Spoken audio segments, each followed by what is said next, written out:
Alright then, here it goes. So this was about 10 years or so ago, but I've only just now got permission from my brother to disclose the story, since I felt his input on it was the most crucial. So here goes my carnival days and my brother's obsession with unicorns. Be me, a 19-year-old high school dropout who literally ran away to join the circus. I'm working the carnival circuit, get in with the South Africans who practically run the joint. They like me, ask me what I do. I said I'd like to operate the rides, and the big boss let me know that you need some kind of permit to operate rides. I ask what I can do then, and he tells me to go to the juggler. I received the proper training to be a juggler. For anyone in the carnival track, a juggler's last learned skill is how to juggle. No one cared about jugglers unless they're juggling fire or chainsaws. That said, a juggler is the staple of any carnival or circus. No one suspects a thing when all of your employees mention you're the juggler and nothing else. And that's why jugglers were invisible, and why quote-unquote juggling made more cash than just about any ride operator if you were skilled enough at it. I worked the circuit a couple times. The whole place picked up and moved to another location, but never really left the Chicagoland area. I was never far from home, but I rarely spoke to anyone there. My older brother and I had been mostly silent compatriots. I was never far from home, but I rarely spoke to anyone there. My older brother and I had been mostly silent compatriots. He liked unicorns. Now, before you go assuming he's into a certain purple dinosaur, he hated that one show. In fact, I was actually a fan until mid-third season. Everyone knew he liked unicorns. People would buy him cutesy stuffed ones. He had posters of unicorns fighting dragons and other badass fantasy themes with them. He'd even cite it as the fact that he believed they're real. Honestly, he would take up the stance when people would bring up a god. And he could say that he believed in unicorns, and so far no science can prove that. That said, only recently did he say why he believed. I saw one. Now, I was pretty much ready to throw him in a psych ward at that point. But he admitted he was young, and I chalked it up to false childhood memories. We all kind of remember something our imagination came up with when we were little, and we were too naive to not know it wasn't real. Despite the knowledge I know now, at the time I thought nothing of it, and just thought that my brother liked unicorns. So one day, while I'm out juggling, I pilfer a receipt. It was one of those green ones with the lines where you'd handwrite it, as opposed to it being printed. The receipt was $4,000 to be paid on arrival for a unicorn. I called my brother on my first phone, a Nokia brick.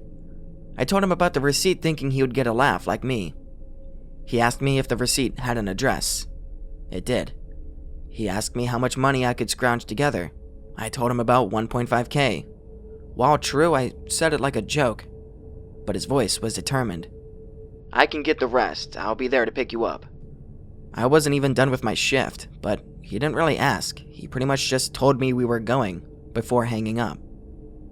I told the chief I was heading off early, and I gave him his part of the money I made quote-unquote juggling, but told him nothing of the receipt. My brother arrives precisely when he said he would. This was not new. He almost always would predict how fast he could get to a desired location, and would typically arrive on the minute. I get in the car. He asks if I need to stop at the bank. I said yes, and he said, "Do it fast," and proceeded to open the map to chart our course. He tells me to put it with his money in the bag. I noticed the bowling bag, but it was far too light to be holding a ball. It was filled with cash. Not even bound neatly by hundreds, it was just like wadded up 20s and a scarce 100 around. Doing as he said, we came up to the property that the receipt sent us to. There's like 3-horse trailers along the side. I'm expecting a scam, but the anger of the voice that came from the house told me otherwise. Holding a gun, the man basically kicked open his front door and sighted his rifle up to us. "I thought you said it was just for you, no one else." I was no good in social interactions, but my brother was even worse, so I took up that torch. "I'm sorry, he found out and is really into unicorns and begged me to see it." The man seemed content, but still unhappy about this. "It's in this one." The man pointed to the first horse trailer closest to us.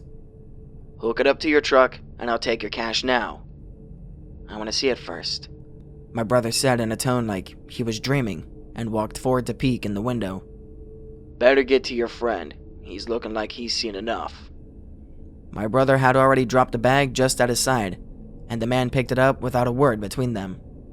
Curiosity got the better of me, and I looked with my brother through the window.